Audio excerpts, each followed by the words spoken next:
fellow romance readers, I'm Amy. And I'm Sarah, and this is Post-Book Depression. You know that feeling you get when you finish a good book that you didn't want to end? Have you finished a book and just weren't ready to move on from the story and its beloved characters? You find yourself needing just a little more? This multi-trope romance podcast gives you the opportunity to dig deeper with us into books we love as we discuss all the reasons we can't move on. Feeling chatty? You can continue the conversation with us on Instagram at Post-Book Depression Podcast or on Facebook in our Post-Book Depression discussion group. We would be so grateful if you would subscribe to our podcast and take a moment to leave a review. Are you ready? Let's discuss. Hi everyone, welcome to the show. I'm Amy. And I'm Sarah, and today we're going to be discussing Sounds Like Love by Ashley Poston. The first few minutes we're going to do a brief review of the story without any spoilers. Then we are going to shift into a deeper book discussion that's going to include lots of spoilers, but don't worry, as always, we are going to let you know before we do shift over into that deeper book discussion. That's right. So before we dive in, Amy, tell us a little about this story. A songwriter who is returning home to be with her ill mother has a telepathic connection to a world-famous musician. They have to work together to find a way to break the mysterious tie that they have in this whimsical and enchanting story. Sarah, what did you think about Sounds Like Love? I love this story. You know that I love Ashley's writing. Her books are like comfort to me, and I love the way that she executed this kind of not quite reality where you can just like hear another person's thoughts. I thought she did a brilliant job with it.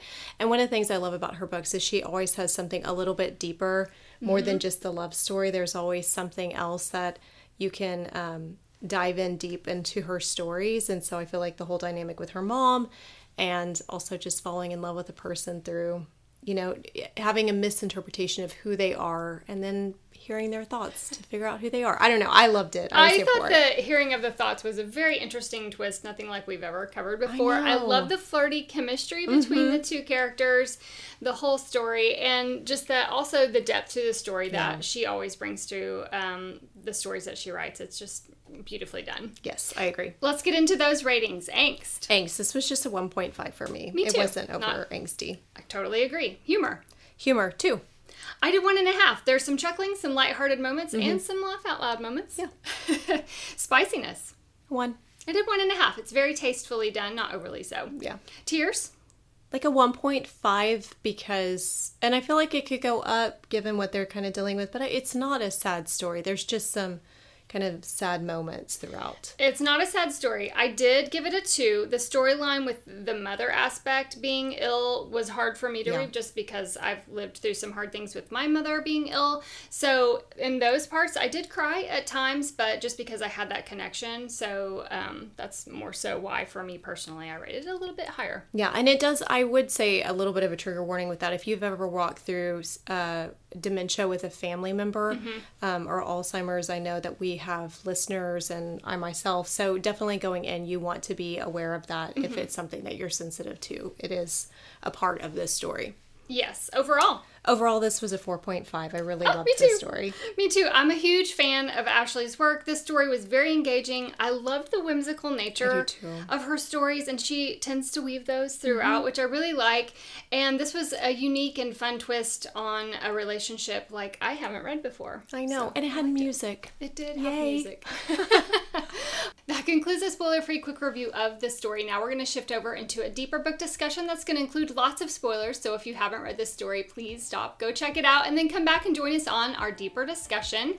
We would love to connect with you on social media. You can find us on Instagram at Post-Book Depression Podcast, on Facebook in our Post-Book Depression discussion group, and you can also email us at postbookdepressionpodcast@gmail.com. What an interesting opening and a meet cute for this couple, Sarah. I know. I don't think we have really covered a story with a meet cute quite like this one. Let's talk about this concert at Willa Gray's concert. I know. First of all, I really like her. I like Joni. I like her. I like her a lot too. I like how she likes to be with the people. She seems like just very down to earth, given the industry that she's in. Especially she doesn't want to be the face of her music. We've already established she's a songwriter, and she wants to be just a songwriter. She doesn't want the showy factor of that. I love that. Me too. I love when people don't chase fame. Yes. I think it's one thing for it to come organically. Yeah, come organically, and but I have more admiration for people who don't want to thrive in the spotlight. You know what I'm saying? Like, they're just like, take it or leave it, I'm still me. Anyway, I really liked Joni. I love that she does go up to the balcony. And she doesn't let on that she's supposed to be there when she meets Sebastian. Yeah, he kind of He makes a lot of assumptions. Yes, he does make a lot of assumptions, and you know what they say about assuming. So I love that she just doesn't ever correct him. That is one of the things that I would just thought, I really like this chick. I love it when authors choose to do that. When the characters are making a lot of wrong, incorrect assumptions, and the other one just lets it slide, and then the moment that reality hits and they realize that, oh, okay, I just stepped in it, and just the smugness of that. Oh, I love that so much. I do too. I don't think I'd be like that. I'd be like, excuse me, sir. Actually.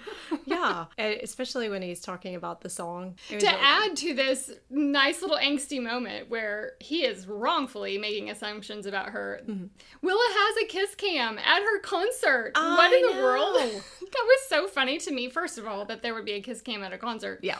But then she has them on the camera, and they are feeling pressured in the moment to kiss one another, and ooh, what a kiss it was. I know. I love that they kind of have that spark, and then this is where that kind of the telepathic begins, of the cherry chapstick kind of moment. I thought that was very interesting. I really liked the way that she wrote that in. But yeah, also I was thinking, Willow was very much setting them up, because I'm like, you don't put a kiss cam on like the VIP section, No. letting everybody know who's in the room. It was a very interesting meet cute, and I enjoyed it. I did too. And then they went on their merry way, and as she's actually headed back home. So Joni, she's a songwriter. Joni's in a little bit of a burnout situation. She's had some really good hits, but she hasn't had one since she's learned that her mother is ill with dementia, and she's sort of in a bit of an internal panic about a little bit of fear there about not being able to come back from that. And so she's decided to take some time off and return home. And it's on her journey home that this is the first time that she's hearing this song in her head, which we'll come back and talk about that. But she is on her way home to be with her family. Let's talk about her mother's dementia and where this has landed their family. This is very sad. First of all, I love the family. I love the Rev. They have this kind of music hall. Her brother is there with her best friend. They are a couple, and they kind of run it. I love just the family. I love how the relationship she has with her family and the closeness there. It's very hard to read because dementia is, I don't know, it's just, if you haven't navigated your way through that, and everybody's story is different of how that kind of plays out. I don't know. I hurt for Joni. I went through that with my Mimi, but I can't imagine going through that with a parent, because it would be on a different level. Yeah, experiencing that throughout this story, I have not had, my great grandparent had it. So I haven't really had a firsthand experience with dementia and Alzheimer's. So it was very painful to read these pages and experience this alongside Joni and the family, and just imagining that as someone's real life, that someone has walked this journey, and what a painful way to go, and painful for the bystanders that have to live it. Yeah, there's a scene specifically where the mom wakes up in the night and she witnesses it, and the dad going down, and that was very similar to a scenario that played out in my family. And I just thought, oh, my heart was just hurting, because they do have those moments where they are literally in another time. And to have to try to navigate your way through that is definitely challenging. Joni tried to come back a year ago when she first learned of the dementia. And her mom was very adamant that she not do that. And we learn further into the story that her mother had a history with music. She was in a band. Actually, turns out it was Sebastian's father's band that she was a part of. And so Joni definitely credits her mom for her path of songwriting and being in the music industry and the business. Let's talk about that side of her mom when she had that connection to Roman Fell and the love for music there. I just picture this woman being kind of like, not Stevie Nicks, but just that energy that Stevie Nicks, has. That's a good reference. And I picture Joni's mom to be kind of like her, but if Stevie Nicks walked away. I love that they have this bond over music and that her mom had this whole other career. But I also love when they talk about how her mom met her dad and how she was ready to just walk away from it all because she fell in love. And I was surprised to learn that the Rev was her father's family business and not the mom's, because I seriously thought it was the mom's for a while until we learned that. So that was a pleasant surprise for me. It was a pleasant surprise. How cool would that be that you own this place for like 70 years? Yeah, and then somebody who's like has these ambitions chooses to walk away. But I'm like, man, power of love, because their whole life could have been different. But I love that they have that connection and that bond. I will say a little bit, because Joni she's having these feelings of maybe she shouldn't have left, maybe she should have stayed. And there was a period in the story that I felt like, is she just trying to live out her mom's dream? Mm-hmm. And it felt like maybe her mom like, no, you need to go, you need to do this. I don't want you to have any regrets kind of thing. And I thought, oh, is this going to turn into one of those things where the parent is trying to live vicariously because she regrets not pursuing the music career? I was very happy to find out that, there's not regrets there. She just wanted her daughter to go and succeed. Well, we learned that at the very first night that Joni's there, we're kind of learning about the Rev and the history of all that. And it's actually at that very first night that her parents let her know that they're shutting it down at the end of the summer. Mm-hmm. At the end of August, they're going to be closing it. And that was really hard news for Joni to take. She's already had the diagnosis of her mother, and now she's very upset about the loss of this piece that's been in her family for a while. So they're going to be navigating that through the summer and starting to work to bring that to a close. Mm-hmm. Let's transition over to Joni and Sebastian and the voices in their head. This kind of telepathic connection that they have with each other. At first, they're a bit freaked out, wondering what is happening. And I liked the dialogue back and forth between them. What were you thinking when you were really getting into the nitty-gritty of these voices in their heads? I just thought it was so cool. I loved the idea of this, and I thought she executed it really well. And I love how Joni is kind of having the freak out, but because she doesn't know it's Sebastian. As the reader, you know it's Sebastian. Yeah. But I love that he's just so kind of calm about it. And he's very calm. He's kind of had some time to process it, I guess, in a way that she didn't. So I thought that was interesting. I liked it. Did you find yourself thinking throughout the stories you were reading this what it would be like to be telepathically linked to someone, and who, if you could, for just one day? So my husband and I actually had this conversation after I finished this book. I thought this whole storyline was very fascinating to me. And my answer was different when I first was thinking, like, if this is going to be long-term like theirs. Because he said, well, you. And I said, well, I wouldn't want you to be in my head because I can't lie. And what if you're having a really good day and I'm not, and you ask me how I feel about the shirt you're in, and my immediate thought is, well, it's not my favorite. I don't want to ruin your day just because I can't control what I'm thinking. My initial, not that I would ever lie to my husband, but, just, so then I was thinking, okay, for a day, I could do it for a day, but probably not. I don't know that I would want anybody to be in my head for a day. What about you? I would totally love this. I wouldn't want it for an extended length of time, but I immediately thought, oh, my husband. But we already I don't know. I feel like we finish each other's sentences a lot, so sometimes it kind of feels like he's in my head. I just think it would be cool. I don't know. I kind of feel like, is it weird to say I would want it to be some stranger that I haven't met? Just to that's fun. To have this cool conversation and get to know somebody. I don't know. Maybe somebody I find fascinating that I've passed on the street. I feel like it would be too hard to do it with somebody you know really well, because that could go really bad. Yeah, I know. And then oh, they really think that? But that's also that's a good point, because I found myself during this story, I felt very refreshed that they couldn't lie to each other. It was very raw and vulnerable for them the entire time, because they couldn't hide their emotions. They couldn't hide their feelings. They couldn't lie to one another. So there was just this real, raw, true nature to their relationship right off of the bat. And so I really felt like that lent itself in a positive way to the strength and connection between the two of them. I would agree. I think that one of the things that was so great about this is that I think sometimes people want to think that they're comfortable being vulnerable with somebody, but the reality is that we don't share all of our thoughts with everybody. That's even your significant other, I promise you there's thoughts that cross your mind that you're not sharing with people because you think, if I shared that, what would they think?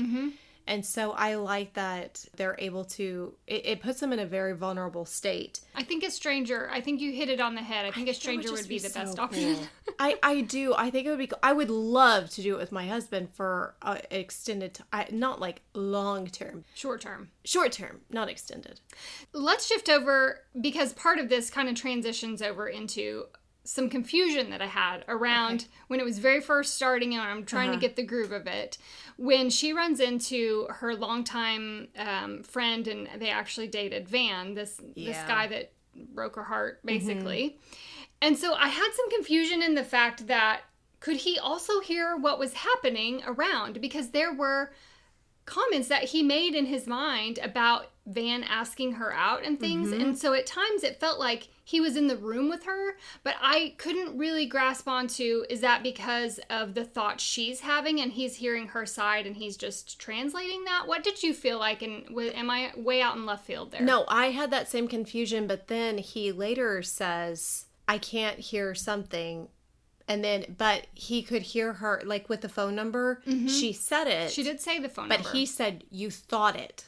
And so that's how he was able, because that was what confused me, is I thought, oh, well, he just got her number. When he calls her and she's surprised, he says, no, I can't hear what your conversation. I can, you thought it. However, I was a little bit confused because it's like he had to have been hearing one side, but she had to really be thinking through what was happening on their date, or like not their date, but like when her and Van go out, because he growls. Yes. And I'm like, he has to be hearing. There were times when I thought, can he hear more than her thoughts? I know. And it was never really solidified in my mind. Yeah. So I wanted to bring it to the table today to just chat and see. What did you think about Van? I didn't. And just this whole relationship and this story arc with Van. I didn't like him because he's not our MC. Sure. But I'm torn.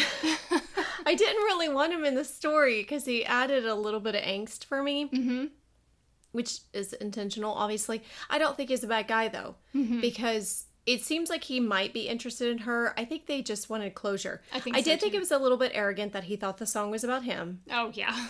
It's like, what's that one song? Is it by Joni Mitchell that's like, I bet you think the song is about you, don't you? You're so vain. Yeah, you're so vain. Yeah. Which maybe, because her name's Joni. Isn't that Joni Mitchell? Anyway, I don't know. What did you think of him? Yeah, I agree with you. He wasn't a bad guy. I didn't not like him. I didn't like him because he was conflict for the hero of the story. But yeah, he wasn't a bad guy. We've definitely had other antagonists that were way worse options. Yeah. I love that she brings him in for this point, is that sometimes you think, well, my life was supposed to be this, but somebody makes a decision and you realize you never would have wanted to be on that path. And because they made a decision, because Van made this decision, it changed the whole trajectory of her life. Sure. And inspired her to just go out and make something of her writing. And I do love that, because I don't know if, I think she would have always wondered what if she had stayed. I think you're right. So, we've talked a lot about Joni, and we're going to start calling him Sasha, because that's what he wants to be called. I know. So Joni and Sasha can hear each other's thoughts, but let's now talk about the fact that they can hear music, or pieces of music, and they come to the conclusion that this is a song. And I have a nickname alert. We haven't had one in a hot minute. But he calls her Bird. I know. Because he says that she's like a songbird and she's happiest when she's playing music. Friend, I love that. I do too. Especially since he didn't even know her, but he called her Bird almost immediately. I know. When they started talking about music. So sweet. Oh, I mean, technically, Sasha is his nickname. It is, yes. Which is interesting because, before we jump into the other part, I Googled when she said, like, for Alexander. And I was like, what? I didn't realize that. Did you realize that? Sasha is a nickname for Alexander. Okay, well, it is. But why Sebastian and then to be called Sasha? I don't know. I know his mom called him Sasha. But I don't know why. But why wouldn't you name him Alexander? I don't know. Isn't that interesting? It is interesting. Anyway, I love a deep dive on a name. I know. I like Sasha. So we've established that Joni and Sasha hear music, and we'll dig a little bit more into writing the song together. They have come to the conclusion that there's a song. Now, they have these conversations telepathically, even though they've talked on the phone they wanted to prove that they were real people, which I loved. And they are trying to figure out how to break. I called it a curse, but it's not really a curse. It's just, whatever, this little whimsical situation happening. Sasha makes the recommendation that they decide that they should meet in person and maybe figure it out that way. Were you super excited about that? I was so excited because it was evident that he knew who she was. Uh-huh. Oh. But she did not know that it was him. Let's talk about when he shows up, his arrival to the Rev. This is so funny to me because people are surrounding him and she is like, I have to deal with the situation. She's trying to still seek out Sasha, but she sees Sebastian and she's so annoyed. All I kept thinking was, how thick can you get? Come on. Like, Sebastian is Sasha. Sasha is Sebastian. Hello. Yeah. Kind of like, how does Clark Kent hide his identity with a pair of glasses? It's so funny. So I thought that this was very comical. I just... That whole balcony scene was just a delight. So good. I loved it so much. It was so good. And the banter. It was great. They decide that they're going to write this song together, whatever they're hearing in their minds, and they feel like maybe finishing this song is going to be what it's going to take to break this telepathic communication. And as they're writing this song, they're having to stop and take a lot of breaks to just kind of get through the songwriting process. Let's just talk a little bit about a few of these breaks and how it really works to build the connection that they have in real time and not just telepathically. Although, in these little breaks, when they go out to the barge for drinks and things like that, they're still very much communicating and relying on this telepathic connection. So let's just talk about some of these little breaks that they have. One of my favorite scenes that kind of goes along this is that, the more stressed she gets, the louder her voice gets in his mind and can hear. And he picks up on the fact that every time she's by the beach or by the ocean and looking out, that she has tranquility and her thoughts calm a lot. So he makes these recommendations, let's go for a walk or things like that. And there's just little scenes like this throughout that really made my heart smile because he's picking up early on these cues about her and learning her internally a bit. I feel like he was, maybe I'm wrong, but it seemed like he was way more in tune with her, and maybe it is because her mind gets so loud that he can pick up on all these different things. I love it when he tells her, he's like, you're so loud, like your thoughts are so loud. But on the flip side, I like when she's stressed at home, and this may have even been before they met in person, where he gets her through some of those stressful, like, breathe. He can feel her anxiety. Oh, well, yeah, the one is where she witnesses her mom. Yes. And she goes to lay down and he's helping talk her through that so I that love she can those go to sleep. moments. I love that. I don't think at that scene they had met yet. No, they hadn't. Which I love even more because he can relate to that because he's explained to her, I lost my mom, so I do understand, because it's one of those things like, oh, you don't understand, and no, I do. Yeah, I love it. I love that he kind of stands out like a sore thumb because he wears, his normal outfit, and I love when she takes him to a place wherever they're in a store, and he gets one of those gaudy not Hawaiian, but like a beach shirt. And that kind of becomes his whole vibe later on. It just made me so happy. So, yeah, I like that he takes those moments to kind of quiet her mind. You mentioned that he opens up about losing his mom. Let's talk about Sasha's relationship with his dad and his mom and kind of his backstory a bit. We've talked a lot about Joni and her side of the family, but let's focus now a little bit on Sasha. So Sasha was raised by his mom. His dad, Roman, was not in the picture. He lived with his mom and was very close to his mom. She passed away. And he was 13, and that's the first time he finds out that Roman Fell is even his dad. Yeah. He's not a good dad. No. It's just like... Didn't sound like he wanted to be a dad. Yeah, I kind of feel like her mom kind of, dodged a bullet by going out and having a music career with him, but it's just kind of hard because he wants to have success, but the way that he wants to have success is kind of like to prove himself, which is kind of sad. It's one of those other vulnerable moments that they touch on. He doesn't want his success to be at the hand of his father's success. He doesn't want to Yeah. be known for his father's success. Right, being his father's son. And he's feeling like people, he makes the statement along the lines of, they talk at me or around me, and I thought you would understand yeah. better than anyone else what it's like to. Sad. Yeah, that was a very vulnerable moment for him. Joni's feeling very frustrated in that all of these issues with her family and the Rev and her friend Gigi, who may or may not be engaged to her brother yet, everybody is just ignoring all of these issues. They're going on with life and not addressing anything. And she probably, like me, is a type A personality and likes to have a plan and go through the details. And so she's feeling very frustrated that everyone is just ignoring these issues. How were you feeling?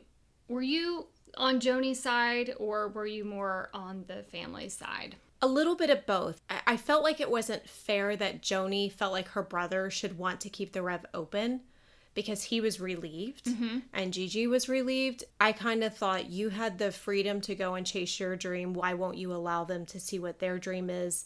Just because it's a comfort to you doesn't mean that that has to be everybody else's dream.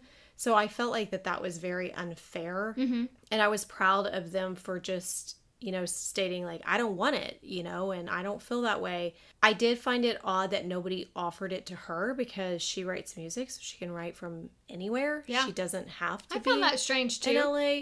Why wouldn't you offer it? Especially if it's been in the family for years, like just ask your daughter. Don't make assumptions of what she may or may not want, but maybe they wanted a clean break. I don't know, but I mean, it seemed to all work out because she ultimately gets it. So I was kind of flip-flop on my feelings. The health issues with the mother, I kind of sided a little bit with the mom and dad on that some because the mom is just wanting to enjoy time the best that she can. Yeah. And I understand from a logistical side where you would need to address some of those things. There's a lot of safety concerns involved in all of that.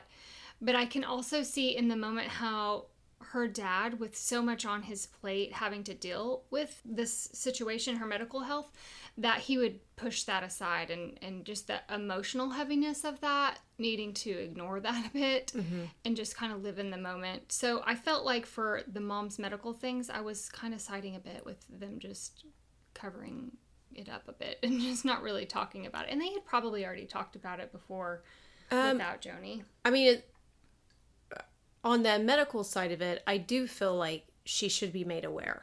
I don't like to be kept in the dark with that kind of stuff. We've done that in my family with health things that are like a big deal.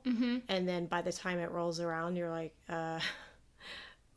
somebody should have said something. So do you feel like maybe I don't know, maybe because a year has passed since the diagnosis, that maybe the dad has just kind of gotten used to it and has a process of how they're handling things. Maybe he's not aware of communicating new information or even old information to Joni now that she's back. Do you feel like maybe he's in just kind of this habitual state? I don't think he needs to give her a day by day, like, this is what's happening, this is what's going on. But I think when she calls to check in, I think talking about the health of your mom, of, we're having our good days and we're having our bad days, and kind of laying it out, I think that that's fair, especially because when she comes home, if she has no idea how severe the progression has gotten, that could be... Like those scenarios when she wakes in the night, that completely took her by surprise. Yeah. And she didn't know how to navigate through that. Yeah, and if it's happened more than once, it's like, okay, one time, okay, but if it's happened more than once, I definitely think, especially if she's staying in their house,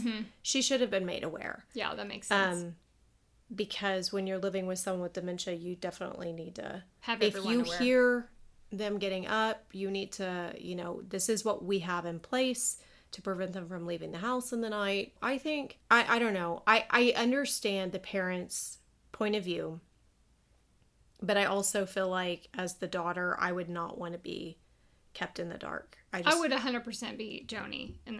Just the type A in me would want that. Let's move back over to Joni and Sasha and just talk for a bit about how their feelings are growing as they're spending time together and working on this song. They're almost finished with the song, and they're starting to panic a little bit internally about how the voices are growing softer. Let's just talk about this connection and how they've kind of grown in their feelings for one another, but the connection telepathically is fading. I think it's very interesting that they pick up on the more they write, the softer it gets. And Joni seems to definitely be the one that's kind of spiraling a little bit more with that, because I think he's such a comfort to her. Mm-hmm.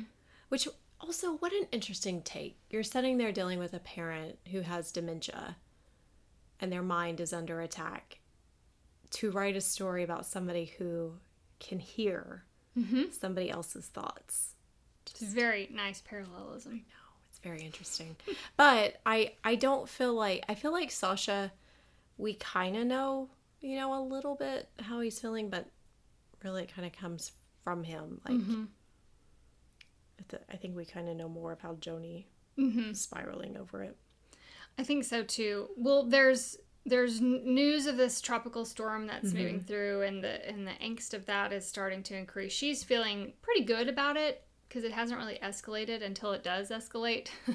And then she's having a moment of panic. They've already finished the song. Her producer or her person in the industry, I'm drawing a blank on what that title is, she mentions that she's written another song and she's wanting Sasha to perform it. And so she's going to send the name, or send over the rights contract basically for him to sign. And all she needs is the title. And when she gives the title, that's when the tie between them is severed. Oh, that was sad to me. I just felt really heavy in that moment. And she does spiral just a little bit because now she can't rely on hearing his thoughts to read what he's feeling and the emotions of all of that. And they kind of get into a little bit of a misunderstanding, some miscommunication a little bit. And she just tells him he needs to go before the storm comes in. I hated this so much. I hated it too. First of all, I knew he wouldn't go because... I didn't. Oh, you didn't? I thought that dude is on a plane. She hurt his vulnerable heart. Yes, but I felt like he was really growing that strong feeling. I don't know if he loved her at this point or not, but I felt like he really didn't want to go.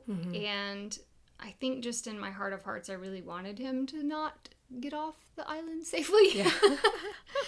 So everybody's congregating at the Rev. That's kind of the place where people can bunker down safely during these tropical storms. And it is here that he shows up. And my first thought, I'll be honest, was, did you send your driver away? Because is he somewhere safe? I didn't You care didn't about invite the driver in? And then I quickly was like, oh, yay, he's here. And then I thought it was interesting when he shows up that the first thing that they hear is the song that they wrote on the piano in the other room. And it's her mom playing that song. Let's talk about this whole scene where it comes to light that her mom and Amy were friends, Amy being his mother, and just this whole connection. This was so interesting to me, and I knew it was going to end up being his mom, but it was so fascinating that when her mom is having that episode that one night where she's trying to leave, she's trying to go to Amy. So they had been friends and they had a falling out, and this was a song they had been writing together. I love that this is the song that plays in their head and they have to finish it. Yes. I also love that she's able to tell him stories about his mom, and because nobody has ever been able to do that. Yeah. That was so great. And that his mom was the one that called him Sasha. Just that connection. I really loved how she wrote this and how she made everything come full circle. Kind of like the mom bringing the son to who he needs to be with, but it's like they're all, I don't know, it just was like, oh. I know, it was all the such warm, a happy, the warm fuzzy feelings. Yes, it was so at good. the as people are sleeping, she does get up in the night and she goes out and has a conversation with her mom on the deck. And friend, this is where I cried. Just this whole conversation. And I actually have a quote. I have a quote as well. I have the book here and the quote because it stood out to me. You have a quote too? I have a quote. Okay. I'm looking at you like, oh, I wonder. Are we saying it at the same time? Might have the same quote here. It was so beautiful. So the quote I have is, "Grief is just a love song in reverse." Oh, girlfriend, I love us. The fact that she saved the same quote as me. Look, I have it on my phone with emojis. Broken heart, sobbing, crying.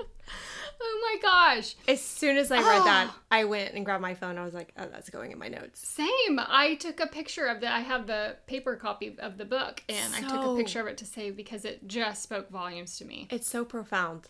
what an amazing, like, I don't even know where she heard that. Is that a quote? Like, has somebody said that before? I don't know. Ashley just Ashley, come is up with this your this? quote? I don't know. We loved it so much. It was well, one, having lost my mother to cancer, it just really resonated with me, and so that was part of the reason why I just cried through this whole scene, because just the thought of the long, they talk about how dementia is considered the long goodbye. Yeah. But I also feel like I had 8 months with my mom from her diagnosis until she passed, and I could relate to that long goodbye feeling, and how hard it is for the family and the friends that are going to be the ones left behind, having to watch the person that you love go through this and knowing that the end is coming. But wow, this scene was a doozy. I know. I cried at this one, and I just thought, oh, I'm going to remember that forever. Mm-hmm. Yeah, I loved it a whole lot. Let's shift over to the happier part of this story, and that's the end and the happily ever after. Why don't you round us out with that? I love the end because Joni ends up getting the Rev. I love that they decide together that Gigi should be the one to sing the song. Yes. That is so, because Gigi wanted more for her life. She did. And I love that conversation that they had together as It was so interesting that her and her brother were swapping places. They're going to LA. He's going to LA with Gigi, and she's staying in the Outer Banks. What is the deal with the Outer Banks this year? Okay. We've read 2 books with the Outer Banks this year, so authors must be loving that place right now.